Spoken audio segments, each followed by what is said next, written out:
바람이 산등성이를 휘감아 돌며 안개를 끌어올리던 늦가을 밤. 서울에서 온 간호사 민지원은 지리산 깊숙한 곳에서 길을 잃었다. 두꺼운 외투를 단단히 여미고 손전등을 비추며 겁에 질려 주변을 살폈다. 불과 몇 시간 전만 해도 그녀는 산속 오지마을에 의료봉사를 하러 간다는 단순한 생각뿐이었다. 하지만 급작스러운 폭우와 산사태로 인해 그녀가 타고 온 차량은 계곡에 추락했고 운전사는 구조대를 부르러 떠난 뒤 돌아오지 않았다. 갑자기 들려온 개 짖는 소리에 지원은 흠칫 놀랐다. 어둠 속에서 한 마리의 진도견이 그녀를 응시하고 있었다. 크고 하얀 몸에 당당한 자세로 서 있는 그 개는 적대적이라기보다는 경계하는 듯한 눈빛이었다. 지원이 천천히 한 발짝 물러서자 진도견은 짖지 않고 고개를 살짝 돌려 산길을 가리키는 듯했다. 너 혹시 나에게 길을 알려주려는 거니? 지원은 중얼거렸다. 놀랍게도 진도견은 몇 걸음 앞서 걷다가 뒤돌아보며 그녀가 따라오기를 기다렸다. 다른 선택지가 없었던 지원은 조심스럽게 개를 따라갔다. 얼마 지나지 않아 희미한 등불이 안개 속에서 깜빡이는 게 보였고 지원은 작은 마을에 도착했다는 것을 알게 되었다. 마을은 예상과 달랐다. 현대적인 가옥은 단 하나도 없었고 모두 예전 방식 그대로의 조가집과 돌담이 이어져 있었다. 전기는 있는 듯 했으나 매우 제한적이었고 사람들은 모두 한복이나 오래된 작업복 차림이었다. 마을 사람들은 지원을 보자 놀란 듯 수근거렸고 그중 위험 있게 생긴 노인이 앞으로 나섰다. 어서 오시오, 낯선 분. 우리 마을에 온 것을 환영하오. 나는 이 마을의 이장 김도연이라 하오. 김도연은 70대로 보이는 백발의 노인이었지만 여전히 강인한 기운이 느껴졌다. 그는 지원을 자신의 집으로 안내했고 그곳에서 따뜻한 차와 음식을 대접받았다. 이 마을은 바깥 세상과 거의 단절된 채 살고 있어. 우리는 지리산의 영혼이 보호하는 사람들이라 믿고 있지요. 오랜 세월 우리만의 방식으로 살아왔소. 지원은 혼란스러웠다. 하지만 21세기에 이런 마을이 있다니 휴대전화도 안 되고 인터넷도 없고 우리는 필요 없다고 생각했소. 바깥 세상의 분주함과 욕심이 이곳까지 들어올 필요는 없다고 여겼지. 그날 밤 지원은 도연의 집에서 하룻밤을 묵게 되었다. 창문 밖으로 달빛이 스며들었고 진도견이 문 앞에서 그녀를 지키듯 누워 있었다. 저 개의 이름은 뭐예요? 지원이 물었다. 백호라고 하오. 우리 마을을 지키는 수호신과 같은 존재지. 백호가 당신을 이끌어왔다면 분명 이유가 있을 거요. 다음 날 아침 지원은 마을을 둘러보았다. 약 50가구 정도가 모여 사는 작은 마을이었지만 놀랍게도 자급자족하는 생활이 잘 이루어지고 있었다. 사람들은 논과 밭을 가꾸고 가축을 키우며 계곡물을 식수로 사용했다. 아이들은 학교 대신 마을 공동교육장에서 배움을 이어갔다. 지원이 간호사임을 알게 된 마을 사람들은 기뻐했다. 마을에서 의료 지식을 가진 사람은 70대의 할머니 한 명뿐이었고 그마저도 전통 약초 지식에 의존하고 있었다. 우리를 도와줄 수 있겠어? 도연이 물었다. 산에서 내려갈 길은 폭우로 모두 막혀버렸소. 적어도 봄이 오기 전까지는 복구되지 않을 거요. 그동안 우리 마을에 머물며 사람들을 도와주면 어떻겠소? 선택의 여지가 없었다. 지원은 자신의 의료 지식으로 마을 사람들을 돕기로 했다.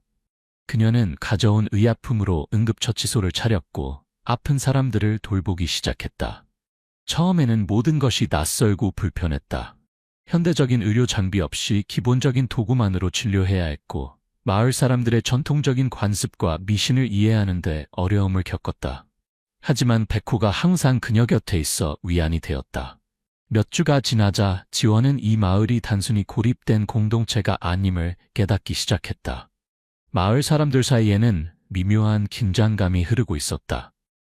도연 이장은 평화롭게 공동체를 이끌고자 했지만 그의 조카 강민석은 다른 생각을 품고 있었다. 30대 중반의 강민석은 한때 바깥 세상에서 살다가 10년 전 마을로 돌아온 사람이었다. 그는 마을의 젊은이들 사이에서 영향력을 키워가고 있었고 전통을 고수하는 도연의 방식에 반기를 들었다. 우리는 너무 오랫동안 고립되어 있었어. 바깥 세상과 연결되어야 해. 그래야 더 나은 삶을 살 수 있어. 민석은 자신의 추종자들에게 속삭였다. 겨울이 깊어가면서 마을의 자원은 점점 부족해졌다. 식량 저장고는 바닥을 드러내기 시작했고 추위로 인해 병자가 늘어났다.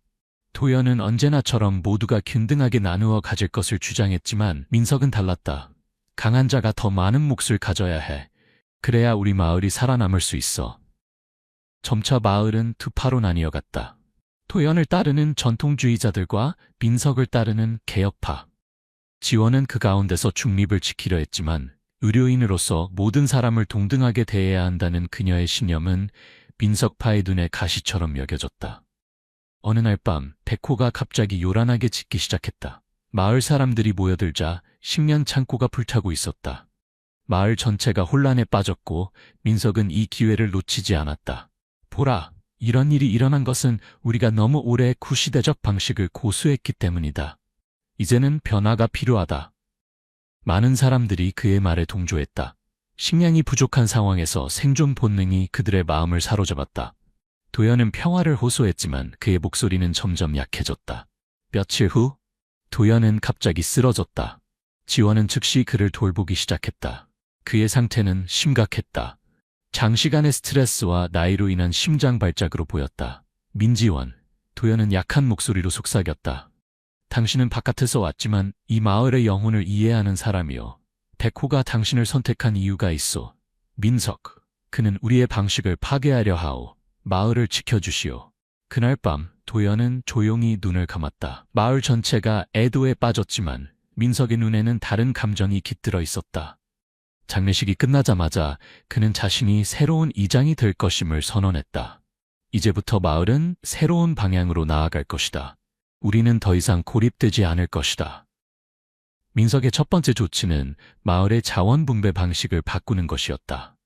그와 가까운 사람들에게 더 많은 양식이 주어졌고 다른 사람들은 생존을 위해 더 열심히 일해야 했다. 지원은 이런 변화에 반대했고 백호 역시 민석에게 경계심을 드러냈다. 민석은 지원을 가까이 두려고 했다. 그녀의 의료 지식이 마을에 필요했기 때문이다. 당신은 내 곁에 있어야 해. 우리가 함께하면 이 마을을 더 좋은 곳으로 만들 수 있어. 하지만 지원은 그의 제안을 거절했다. 저는 모든 사람을 위해 여기 있는 거예요. 특정 사람만 돕지 않아요. 민석의 얼굴이 어두워졌다. 언젠가는 선택을 해야 할 거야. 나와 함께하거나 아니면. 그날 이후로 지원은 감시를 받기 시작했다. 민석의 측근들이 그녀의 움직임을 주시했고 그녀가 누구와 이야기하는지 보고했다. 백호만이 그녀의 유일한 동반자가 되었다. 지원은 마을의 노인들과 비밀리에 만나기 시작했다. 그들은 도연의 뜻을 이어받아 전통적인 방식을 지키고자 했다. 우리는 수천 년 동안 이런 방식으로 살아왔어. 민석의 변화는 우리의 정신을 파괴할 뿐이요. 그러나 저항의 움직임은 쉽지 않았다. 민석은 이미 마을의 젊은이들 대부분을 자신의 편으로 만들었고 그들은 기꺼이 그를 위해 감시자 역할을 했다. 봄이 가까워오면서 민석의 계획이 더욱 분명해졌다. 그는 마을 외부와 접촉하기 위한 무전기를 만들려 했고 산을 가로지르는 새로운 길을 개척하려 했다. 그의 궁극적인 목표는 마을을 관광지로 만들어 돈을 벌고 그 권력으로 더 많은 영향력을 얻는 것이었다. 우리는 이 아름다운 곳을 세상에 알려야 해. 사람들은 돈을 내고 우리의 전통을 구경할 거야. 우리는 더 이상 가난하게 살 필요가 없어. 지원은 이런 계획이 마을의 순수함을 파괴할 뿐만 아니라 바깥 세계의 탐욕과 부패를 불러올 것임을 알았다. 그녀는 백호와 함께 밤마다 산길을 탐색하기 시작했다. 어쩌면 봄이 오기 전에 도움을 구할 방법을 찾을 수 있을지도 모른다는 희망을 품고 그러던 어느 날 밤 지원은 마을 근처에서 이상한 불빛을 발견했다. 백호와 함께 조심스럽게 접근하자 그것은 등산객의 캠프장이었다. 지원은 오랜만에 바깥 세상 사람을 만나는 기쁨에 눈물이 났다. 도와주세요. 저는 이 마을에 7개월째 갇혀 있어요. 지원이 급하게 말했다. 등산객 정세훈은 놀란 얼굴로 지원을 쳐다보았다. 뭐라고요? 여기 마을이 있다고요? 지원은 자신의 이야기를 빠르게 설명했다. 세훈은 국립공원 레인저였고 새로운 등산로를 조사하던 중이었다. 그는 지원의 이야기를 믿기 어려워했지만 그녀의 진실된 눈빛과 함께 있는 백호를 보고 마음이 움직였다. 내일 아침에 무전으로 도움을 요청할게요. 하지만 마을 사람들이 정말 고립된 생활을 원한다면 우리가 간섭할 권리가 있을까요? 지원은 깊은 고민에 빠졌다. 대부분의 사람들은 평화롭게 살고 싶어 해요. 하지만 민석은 다른 목적을 가지고 있어요. 그가 마을을 장악하면 모든 것이 변할 거예요. 세우는 고개를 끄덕였다. 알겠어요. 최소한 외부의 도움으로 균형을 맞출 수 있도록 하죠. 이튿날 지원이 마을로 돌아왔을 때 민석은 이미 그녀의 부재를 알아차렸다. 어디 갔었지? 누구를 만났어? 지원은 침착하게 대답했다. 환자들을 위한 약초를 찾고 있었어요. 민석의 눈에 의심이 가득했다. 그는 백호를 노려보았다. 저게 너무 많은 자유를 누리고 있군. 이제부터 묶어둬야겠어. 지원은 분노했지만 참아야 했다. 세훈의 도움을 기다려야 했다. 그날 밤 마을은 폭풍우에 휩싸였다. 번개가 치고 천둥이 울렸다. 그리고 그 혼란 속에서 민석의 수하들이 지원의 오두막을 습격했다. 그들은 지원을 민석에게 데려갔다. 외부인과 접촉했지? 우리 마을을 배신했어. 민석이 분노에 차서 소리쳤다. 당신이 마을을 배신하고 있어요. 도연 이장님의 죽음도 의심스러워요. 당신이 뭔가 했던 거 아닌가요? 민석의 얼굴이 참백해졌다가 이내 붉게 달아올랐다. 그런 말을 퍼뜨리면 넌 이 마을에서 살아갈 수 없을 거야. 바로 그때 백호가 나타나 사납게 으르렁거렸다. 민석은 놀라서 뒷걸음질 쳤다. 그 순간을 틈타 지원은 도망쳐 나왔다. 폭풍우 속에서 지원은 백호를 따라 산길을 달렸다. 뒤에서는 민석의 부하들이 횃불을 들고 쫓아왔다. 백호는 그녀를 세훈의 캠프장으로 데려갔고 다행히 세훈은 아직 그곳에 있었다. 도움이 필요해요. 민석이 위험해졌어요. 지원이 숨을 헐떡이며 말했다. 세훈은 즉시 무전을 켰다. 여기는 국립공원 레인저 정세훈. 긴급 상황 발생. 지리산 북동쪽 사면에 고립된 마을 발견. 주민들 간의 갈등 상황, 즉시 지원 요청. 그들은 밤새 캠프장에 숨어 있었다. 백호는 경계를 서며 때때로 짖어 추적자들을 혼란스럽게 했다. 아침이 밝아오자 헬리콥터 소리가 들려왔다. 구조대가 왔어요? 세훈이 기뻐했다. 하지만 지원의 마음은 복잡했다. 마을 사람들은 어떻게 될까요? 많은 사람들이 외부 세계를 두려워하고 있어요. 걱정 마세요. 우리는 그들의 의사를 존중할 거예요. 하지만 민석 같은 사람의 행포로부터 그들을 보호해야 해요. 구조대가 마을에 도착했을 때 마을 사람들은 놀라움과 두려움으로 흩어졌다. 민석은 저항하려 했지만 이미 많은 주민들이 그에게 등을 돌린 상태였다. 도연의 죽음에 의문을 품기 시작한 사람들도 있었고 민석의 독재적 방식에 지친 사람들도 있었다. 경찰이 민석을 체포하는 동안 국립공원 관계자들은 주민들에게 상황을 설명했다. 그들은 마을 사람들의 생활 방식을 존중하겠다고 약속했다. 단 법적 테두리 안에서 그들의 권리를 보호하기 위한 최소한의 관리는 필요하다고 말했다. 주민들은 회의를 통해 새로운 이장을 선출했다. 도연의 오랜 친구인 박상철이 선택되었다. 그는 전통을 존중하면서도 현대 세계와의 적절한 균형을 찾고자 했다. 지원은 마을을 떠나기로 결정했다. 그녀의 삶은 서울에 있었고 7개월간의 고립된 생활은 그녀에게 많은 것을 가르쳐 주었지만 이제는 돌아갈 시간이었다. 떠나는 날 마을 사람들이 모두 나와 그녀를 배웅했다. 많은 이들이 눈물을 흘렸고 아이들은 그녀에게 손수 만든 선물을 주었다. 다시 올 거예요. 약속할게요. 지원이 말했다. 백호도 거기 있었다. 그는 슬픈 듯 지원을 바라보았다. 백호야, 너는 여기 있어야 해. 이 마을을 지키는 너의 임무는 아직 끝나지 않았어. 백호는 마치 이해한 듯 고개를 끄덕였다.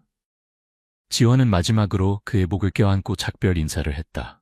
헬리콥터가 떠오르며 지원은 창문 밖으로 점점 작아지는 마을을 바라보았다.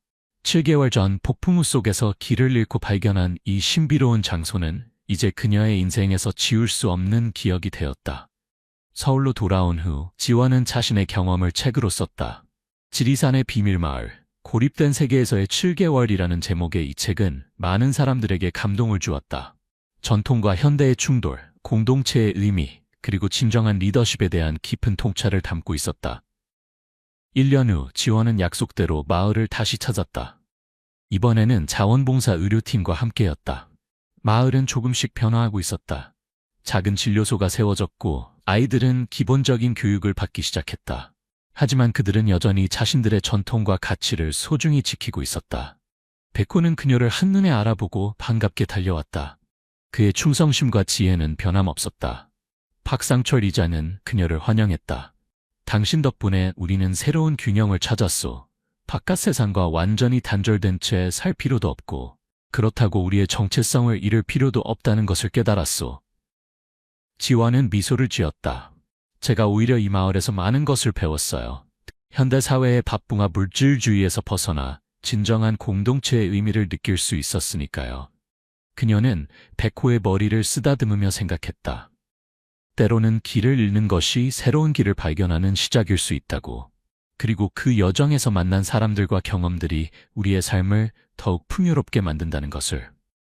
지리산의 깊은 계곡에 자리한 그 작은 마을은 현대 한국 사회에서 거의 잊혀진 채 살아가고 있지만 그들만의 방식으로 조용히 세상과 공존하고 있다. 그리고 백호는 여전히 그 마을의 길목을 지키며 가끔씩 찾아오는 지원을 반갑게 맞이한다. 함께 걸었던 그 험난한 7개월의 기억을 간직한 채. 그로부터 몇 년 후 민지원은 서울의 한 대형 병원에서 의료 책임자가 되었다. 그녀는 의료 소외 지역을 위한 특별 프로그램을 만들었고 매년 지리산 마을을 포함한 여러 우지 마을에 의료 지원을 제공했다. 민석은 수년간의 교도소 생활 후 출소했지만 더 이상 마을로 돌아가지 않았다. 그는 자신의 과오를 뉘우치고 도시에서 조용히 살아가기로 했다. 백호는 15년이라는 긴 생애를 마치고 마을의 작은 언덕에 묻혔다. 지원은 그 소식을 들었을 때 며칠 동안 울었다. 그녀에게 백호는 단순한 개가 아닌 인생의 중요한 순간을 함께한 동반자였기 때문이다. 지금도 지리산 깊은 곳에 있는 그 마을에는 백호의 새끼들이 마을을 지키고 있다고 한다. 그리고 길 잃은 여행자가 나타나면 그들은 마치 백호가 그랬던 것처럼 안전한 길로 인도한다고 한다. 마을 사람들은 이것을 백호의 영혼이 자신의 후손들을 통해 여전히 마을을 지키고 있다고 믿는다.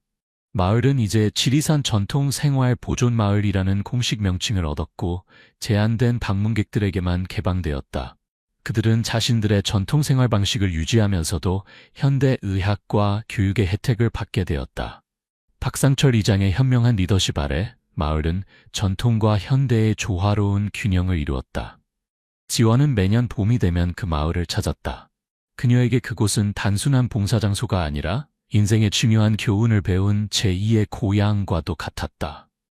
마을 아이들은 그녀를 지원 이모라고 부르며 반겼고 노인들은 그녀를 마을의 명예주민으로 생각했다. 어느 해 봄 지원이 마을을 방문했을 때 한 어린 소녀가 그녀에게 다가와 손을 내밀었다. 이모, 이거 선물이에요. 소녀는 작은 나무 조각을 건넸다. 그것은 백호를 닮은 작은 조각상이었다. 할아버지가 말씀하셨어요. 백호 할아버지가 이모를 데려왔기 때문에 우리 마을이 살아남을 수 있었다고요? 지원은 그 조각상을 가슴에 안았다. 그녀의 눈에서는 뜨거운 눈물이 흘러내렸다.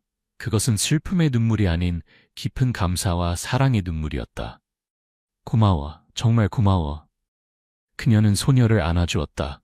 그날 밤 지원은 백호가 묻힌 언덕을 찾았다. 달빛이 부드럽게 비치는 가운데 그녀는 조용히 앉아 백호에게 이야기했다. 백호야, 우리가 처음 만났던 날을 기억해? 그때는 내가 얼마나 두렵고 혼란스러웠는지 몰라. 하지만 네가 있어서 모든 것이 달라졌어. 넌 나에게 용기를 주었고 진정한 리더십이 무엇인지 가르주었어. 네가 없었다면 나는 아마 그 폭풍우 속에서 길을 잃고 영원히 돌아오지 못했을 거야. 바람이 살랑거리며 언덕 위에 풀을 흔들었다. 그 순간 지원은 백호의 영혼이 여전히 그곳에 있다고 느꼈다. 마치 그가 그녀의 이야기를 듣고 있는 것처럼. 이 마을은 이제 안전해. 네가 사랑했던 사람들은 모두 행복하게 지내고 있어. 그리고 나는 네 덕분에 더 나은 사람이 되었어. 고마워, 내 영원한 친구.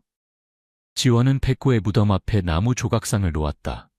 그것은 소녀가 준 선물이었지만 지원은 그것이 백호에게 더 어울린다고 생각했다. 돌아가는 길에 지원은 문득 하얀 형체가 숲 사이로 스치는 것을 본 것 같았다. 큰 진진덕이 모습이었다. 그녀는 놀라서 눈을 비었지만 다시 보았을 때는 아무것도 없었다. 그러나 그녀의 마음은 이상하게 평화로웠다. 다음 봄에 또 올게 백호야. 그녀는 미소를 지으며 마을로 돌아갔다. 내일은 의료봉사를 시작하는 날이었고 많은 마을 사람들이 그녀를 기다리고 있었다. 그 후로도 지원은 매년 봄마다 지리산 마을을 찾았다. 그리고 그때마다 그녀는 백호의 무덤을 찾아 그 해의 이야기를 들려주었다. 그녀가 서울에서 겪은 일들, 도움을 준 사람들, 그리고 그녀가 배운 교훈들. 세월이 흘러 지원의 머리카락에 하얀 실이 늘어갔지만 그녀의 마음속에는 여전히 그 7개월의 기억이 선명하게 살아있었다. 그리고 그 기억 속에서 백호는 언제나 그녀 곁에서 충실하게 지켜주던 모습 그대로였다. 마을 사람들은 이제 백호의 이야기를 전설처럼 전해 내려간다. 위기의 순간에 나타나 마을을 구한 하얀 수호신의 이야기. 그리고 그 이야기 속에는 항상 서울에서 온 용감한 여의사가 함께 등장한다. 지리산의 봄은 언제나 아름답다. 눈 녹은 계곡물이 힘차게 흐르고 산새들이 지저귀며 들꽃이 피어난다. 그 봄의 풍경 속에서 지원과 백호의 이야기는 계속해서 살아 숨쉰다. 사람들의 기억 속에서, 그리고 지리산의 바람결 속에서, 그리고 가끔, 아주 가끔 달빛이 밝은 밤에는 하얀 진도견이 마을 언덕 위를 조용히 거닐며 마을을 지키는 모습이 보인다고 한다. 그것이 백호의 영혼인지 아니면 그의 자손 중 하나인지는 아무도 확실히 알지 못한다. 다만 마을 사람들은 그 모습을 볼 때마다 안심하고 잠자리에 든다. 그들은 알고 있다. 백호가 그들을 지키고 있다는 것을. 그리고 필요할 때면 언제든 길 잃은 영혼을 올바른 길로 인도할 것이라는 것을. 이것이 지리산 깊은 곳에 숨겨진 마을의 이야기다. 도전과 갈등, 그리고 화합과 희망의 이야기. 그리고 무엇보다 한 여자와 진도견이 함께 만들어낸 우정과 신뢰의 이야기. 어쩌면 당신도 언젠가 지리산에서 길을 잃는다면 하얀 진도견이 나타나 당신을 그 비밀스러운 마을로 인도할지도 모른다. 그리고 그곳에서 당신은 현대 세계와는 다른 오래된 지혜와 평화를 발견하게 될 것이다. 그때 백호의 이야기를 기억하길 바란다. 그리고 민지원, 그 용감한 여의사의 이야기도.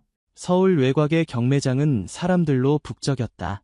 말 경매가 한창이었고 화려한 갈기와 빛나는 털을 가진 말들이 차례로 무대에 올라 자신의 우아함과 힘을 뽐내고 있었다. 경매사의 빠른 말투와 흥분된 입찰자들의 외침이 공간을 가득 채웠다. 강지우는 그저 구경하러 온 것뿐이었다. 그의 작은 농장에는 이미 2마리의 말이 있었고 지금의 재정 상황으로는 새로운 말을 살 여유가 없었다. 하지만 그는 말을 사랑했고 가끔 이런 경매에 참석하는 것은 그에게 작은 즐거움이었다. 다음은 4번 말입니다. 경매사의 목소리가 울려 퍼지자 장내가 조용해졌다. 그러나 4번 말이 무대에 올라왔을 때 갑자기 웃음소리와 수군거림이 시작되었다. 지우는 고개를 들어 무대를 바라보았다. 무대 위에는 다른 말들과는 너무나도 다른 모습의 말이 서 있었다. 갈비뼈가 드러날 정도로 마른 몸에 옆구리와 등에는 깊은 상처 자국이 여러 개 있었다. 그 말의 갈기는 엉켜 있었고 눈에는 두려움이 가득했다. 그 말은 한쪽 다리를 조금 절며 서 있었고 주변의 소리와 움직임에 예민하게 반응했다. 이 말은 경주마였던 것 같습니다만 지금은 보시다시피 경매사도 난처한 듯했다. 그는 말의 연세, 대략적인 품종에 대해 짧게 언급한 뒤 시작가를 평소의 10분의 1 수준으로 낮췄다. 50만 원부터 시작하겠습니다. 누구 이 말에 관심 있으신 분? 아무도 손을 들지 않았다. 대신 몇몇 사람들은 큰 소리로 농담을 던졌다. 저건 말이 아니라 해골이군. 저걸 사서 뭐하게? 도살장에 보내는 게 차라리 낫겠어. 쓸모없는 짐승을 경매에 올리다니 시간 낭비야. 지우는 사람들의 냉혹한 말에 가슴이 아팠다. 그는 그 말을 자세히 보았다. 모든 상처와 고통 속에서도 그 말의 눈에는 무언가 특별한 것이 있었다. 그것은 깊은 슬픔이었지만 동시에 꺾이지 않은 의지가 느껴졌다. 경매사가 이제 경매를 끝내려는 순간 지우는 자신도 모르게 손을 들었다. 50만 원. 장내가 조용해졌다. 모든 시선이 지훈에게로 향했다. 경매사는 놀란 표정을 감추지 못했다. 네, 50만 원 나왔습니다. 다른 분. 아무도 응답하지 않았다. 사람들은 이제 지훈을 향해 수군거리기 시작했다. 저 사람 미친 건가? 돈이 남아도는 모양이야. 그런 말은 쓸모없어.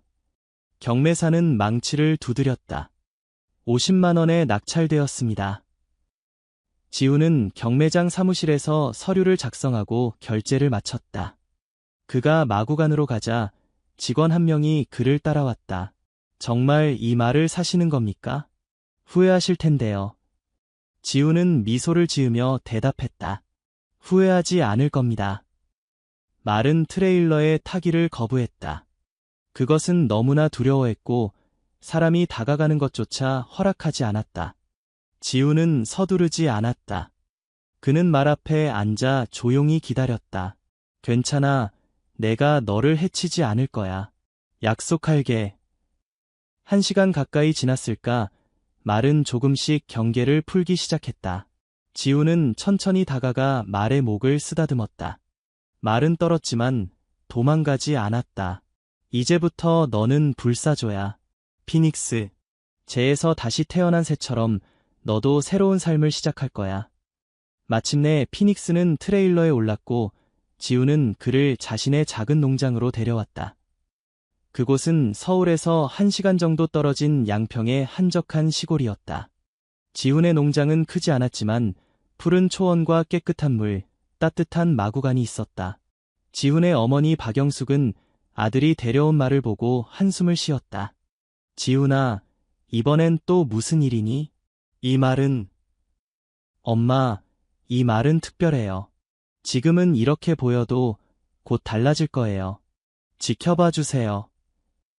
영숙은 아들의 선한 마음을 잘 알고 있었다. 어린 시절부터 지우는 항상 상처 입은 동물들을 데려와 돌보곤 했다. 그의 작은 농장도 사실은 그런 마음에서 시작된 것이었다. 알았어. 하지만 너무 무리하지 마라. 저 말은 많이 다쳤어. 지우는 피닉스를 위한 특별한 마구간을 준비했다. 깨끗한 집과 신선한 물, 최고 품질의 사료를 채워 넣었다. 그러나 피닉스는 마구간 구석에 웅크리고 앉아 먹지도 마시지도 않았다. 첫날은 그렇게 지나갔다. 지우는 마구간 앞에 의자를 놓고 앉아 책을 읽었다. 그는 가끔 피닉스에게 말을 걸었지만 강요하지는 않았다. 서두를 필요 없어, 피닉스. 우리에겐 시간이 많아. 둘째 날, 지훈은 수의사를 불렀다. 정민우 수의사는 지훈의 오랜 친구였다. 그는 피닉스의 상태를 조심스럽게 살폈다. 상태가 심각해. 영양실조에 여러 군데 감염된 상처가 있어. 이 말이 얼마나 학대받았는지 알 수 있어. 민우는 피닉스의 상처를 치료하고 영양제를 주사했다. 피닉스는 처음에는 저항했지만 지훈이 옆에서 계속 말을 걸며 진정시키자 차츰 치료를 받아들였다. 지훈아, 이 말은 회복하는데 시간이 많이 걸릴 거야. 육체적인 상처보다 정신적 트라우마가 더 큰 문제일 수 있어. 알아, 민우야. 하지만 포기하지 않을 거야. 그날부터 지훈의 일상은 피닉스를 중심으로 돌아갔다. 아침 일찍 일어나 마구간을 청소하고 피닉스가 먹을 수 있는 특별한 식단을 준비했다. 매일 상처를 소독하고 약을 발랐다. 무엇보다 그는 피닉스에게 끊임없이 말을 걸었다. 오늘은 날씨가 정말 좋구나, 피닉스. 조금만 더 좋아지면 밖에서 햇볕을 쬐는 것도 좋을 것 같아. 일주일이 지나자 피닉스는 조금씩 변화하기 시작했다. 지훈이 마구간에 들어오면 더 이상 벽 쪽으로 몸을 돌리지 않았다. 음식도 조금씩 먹기 시작했다. 그리고 어느 날 지훈이 손을 내밀었을 때 피닉스는 머리를 살짝 기울여 그의 손을 받아들였다. 그래, 잘했어. 넌 정말 용감한 말이야, 피닉스. 한 달이 지났을 때 피닉스의 몸은 많이 회복되었다. 상처는 아직 남아 있었지만 감염은 사라졌고 체중도 늘었다. 이제 지훈은 피닉스를 마구간 밖으로 데려갈 시간이라고 생각했다. 처음 피닉스가 마구간 밖으로 나왔을 때 마른 태양빛에 눈을 깜빡였다. 그것은 마치 오랜 시간 동안 어둠 속에 갇혀 있다가 갑자기 빛을 보는 것 같았다. 피닉스는 조심스럽게 발을 내디뎠다. 지훈은 천천히 피닉스를 작은 울타리가 쳐진 공간으로 안내했다. 피닉스는 불안하게 주변을 살폈지만 지훈이 계속 옆에 있자 조금씩 안정을 찾았다. 보이지? 여기는 내 새로운 집이야. 아무도 너를 해치지 않을 거야. 그날부터 피닉스는 매일 조금씩 더 넓은 세상을 경험했다. 처음에는 작은 울타리 안에서, 그 다음에는 더 넓은 초원에서. 지우는 강요하지 않고 피닉스가 스스로 준비될 때까지 기다렸다. 그러던 어느 날, 지훈이 농장 일을 하고 있을 때였다. 그는 문득 어떤 기운을 느끼고 고개를 들었다. 그리고 그 순간을 결코 잊지 못할 것이다. 피닉스가 초원을 달리고 있었다. 햇빛 아래 그의 몸은 더 이상 상처투성이의 말이 아니었다. 갈기가 바람에 나부꼈고 근육이 움직임에 따라 물결쳤다. 그것은 마치 춤을 추는 것 같았다. 자유의 춤. 지우는 울음을 참지 못했다. 그는 피닉스가 얼마나 아름다운 말인지 이제야 볼 수 있었다. 모든 상처와 고통을 이겨내고 피닉스는 마침내 본연의 모습을 되찾고 있었다. 정말 멋있어, 피닉스. 그날 밤, 지우는 마구간에 앉아 피닉스와 시간을 보냈다. 말은 이제 그의 옆에 편안하게 누워 있었다. 지우는 피닉스의 목을 쓰다듬으며 생각에 잠겼다. 이 말은 대체 어떤 삶을 살아왔을까? 누가 이렇게 잔인하게 학대했을까? 다음 날, 예상치 못한 방문객이 농장을 찾아왔다. 40대 중반으로 보이는 남자였다. 그는 긴장한 모습으로 지훈에게 말을 걸었다. 안녕하세요. 저는 최도현이라고 합니다. 혹시 한 달 전쯤 경매에서 산마를 볼 수 있을까요? 지훈은 경계하는 눈빛으로 남자를 바라보았다. 무슨 일로 오셨나요? 도연은 잠시 망설이다가 대답했다. 저는 그 말을 알고 있습니다. 사실 제가 그 말을 경매에 넘기게 된 이유를 설명드리고 싶었습니다. 지훈은 도연을 조심스럽게 마구간으로 안내했다. 피닉스는 도연을 보자마자 긴장했다. 말에 몸이 굳어지고 눈에는 공포가 어렸다. 도연은 한참 동안 말을 바라보다가 천천히 입을 열었다. 이 말의 이름은 원래 불꽃이었습니다.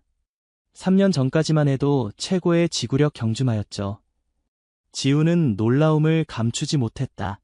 지구력 경주마라고요. 도연은 고개를 끄덕였다.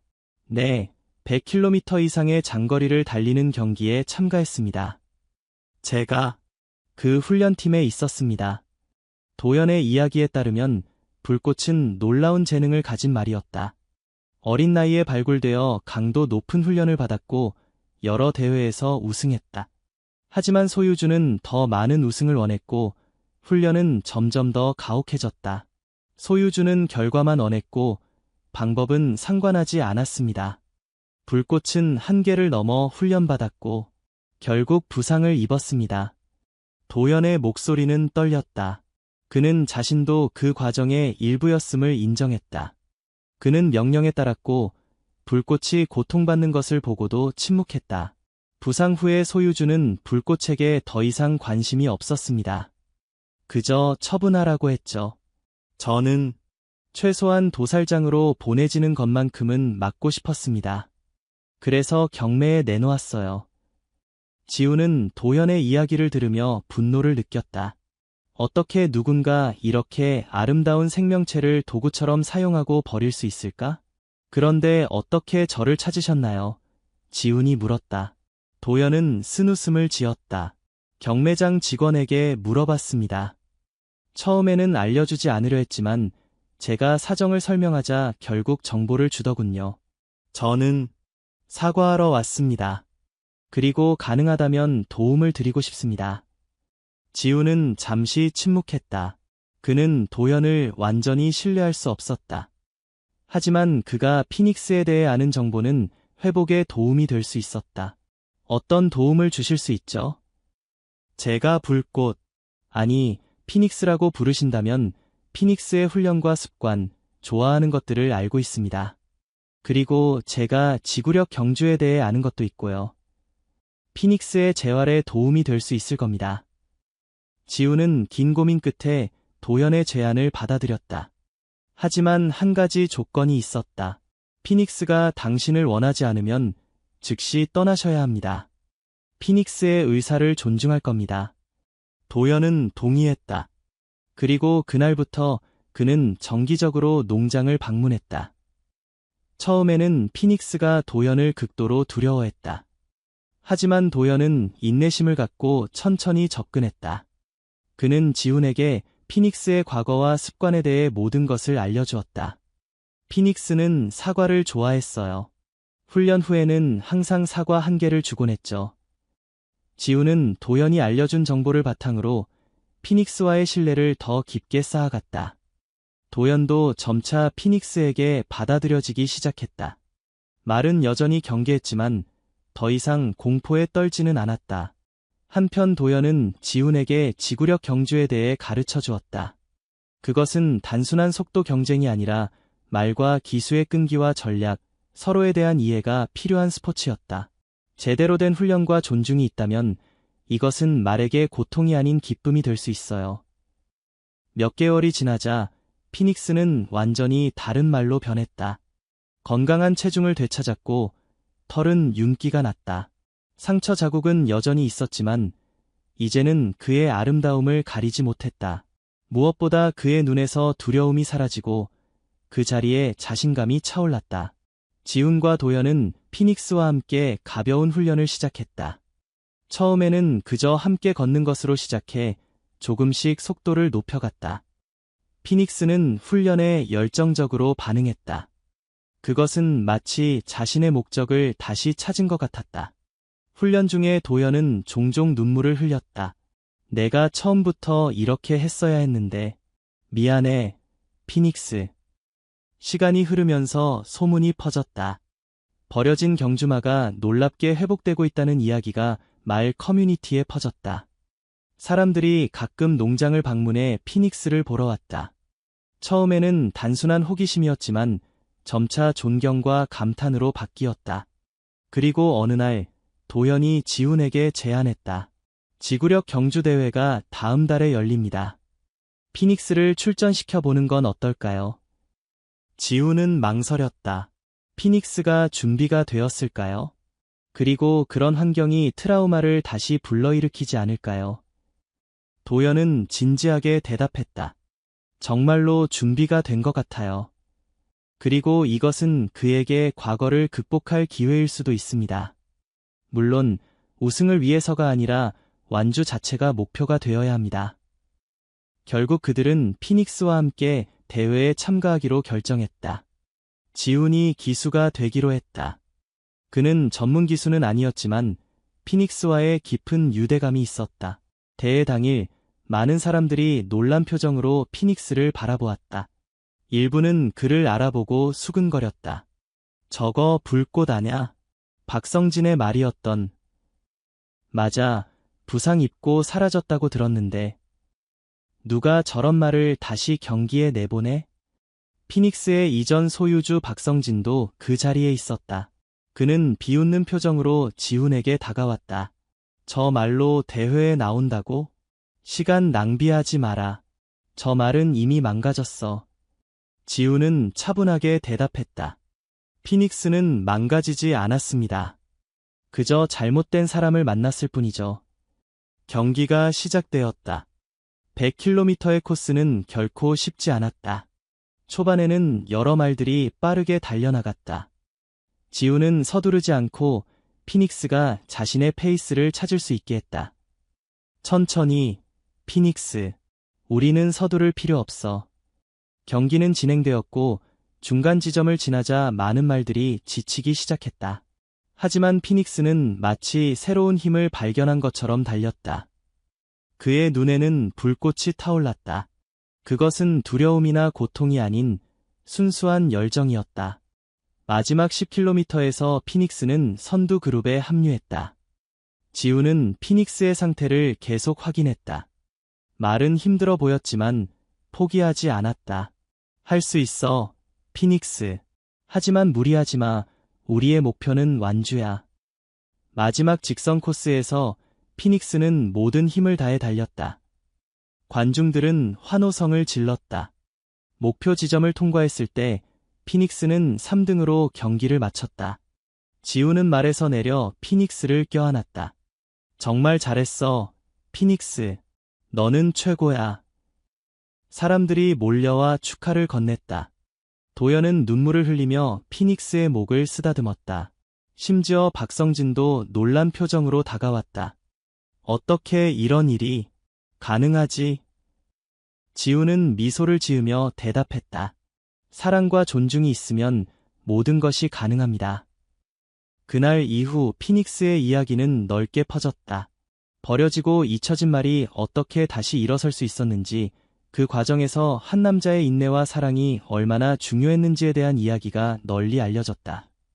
많은 사람들이 지훈의 농장을 찾아와 피닉스를 보러 왔다.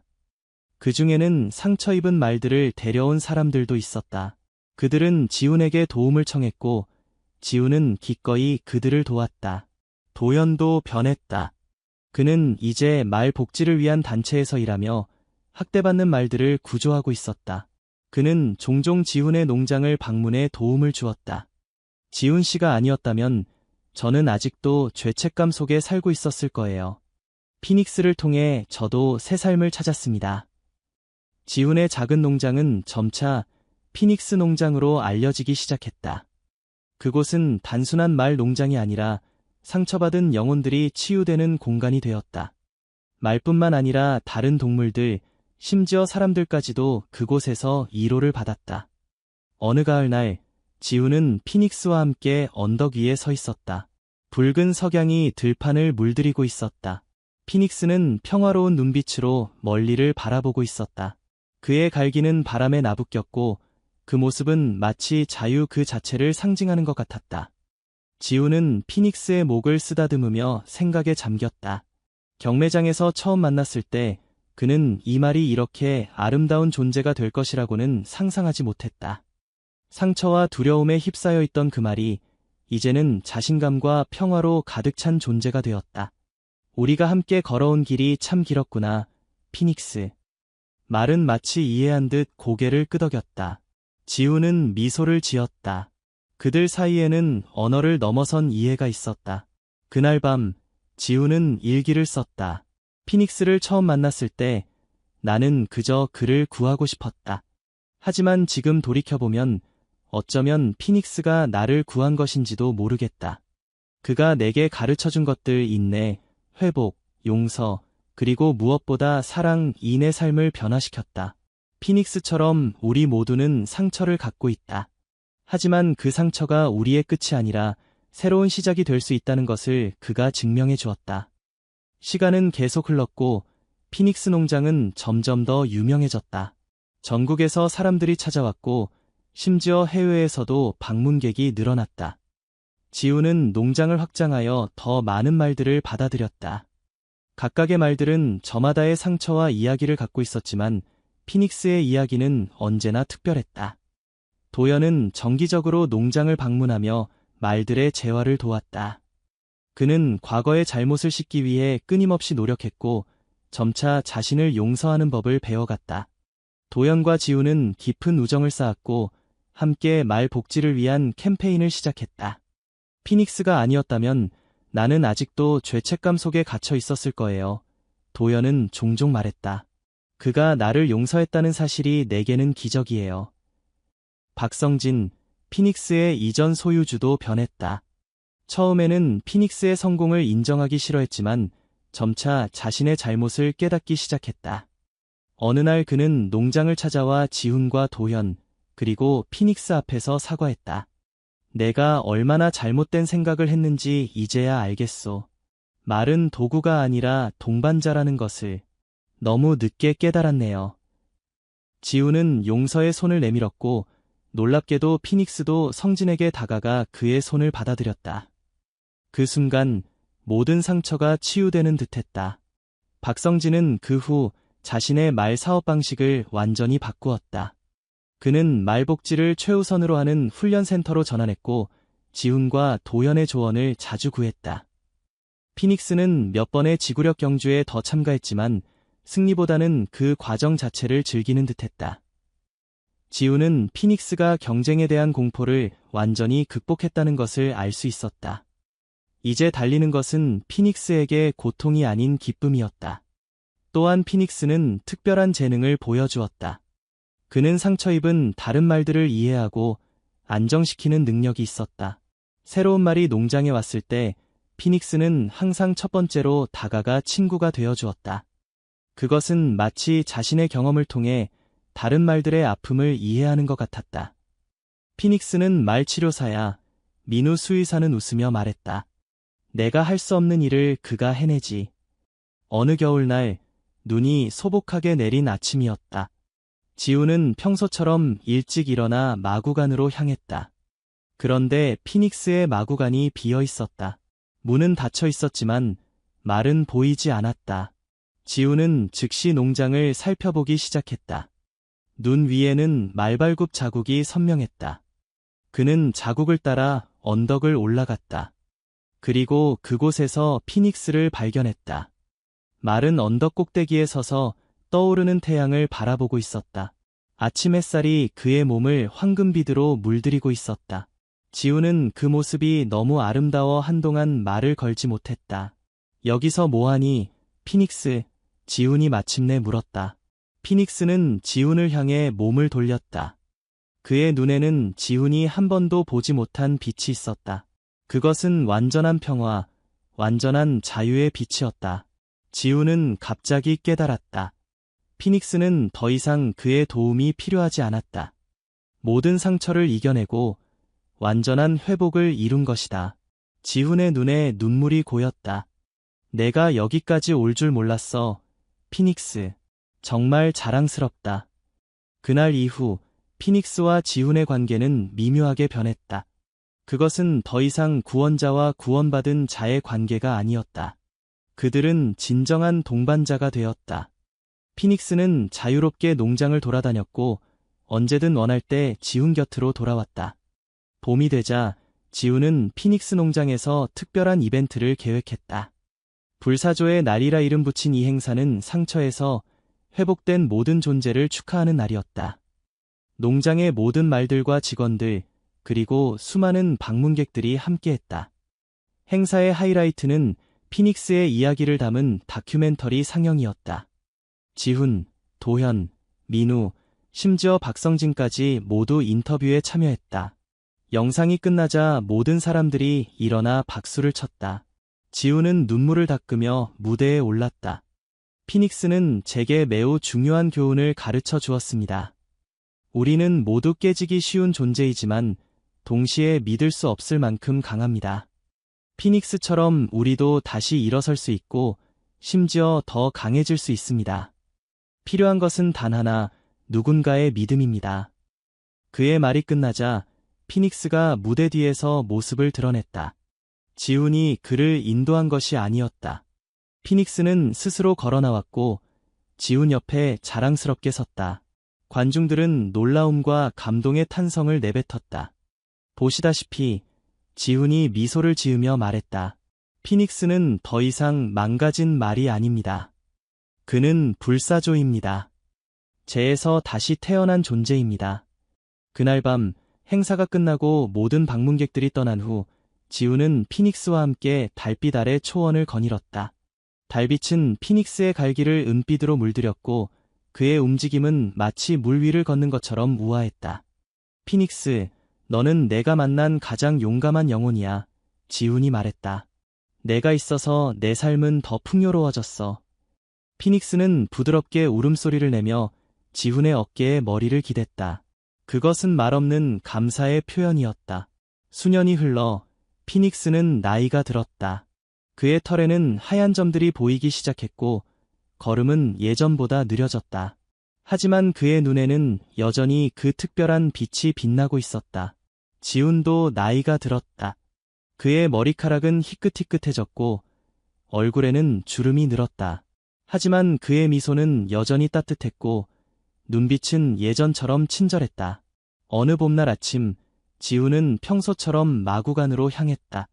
피닉스는 조용히 누워 있었다. 그는 잠든 것처럼 보였지만 지훈은 즉시 무언가 다르다는 것을 느꼈다. 피닉스, 그는 부드럽게 불렀다.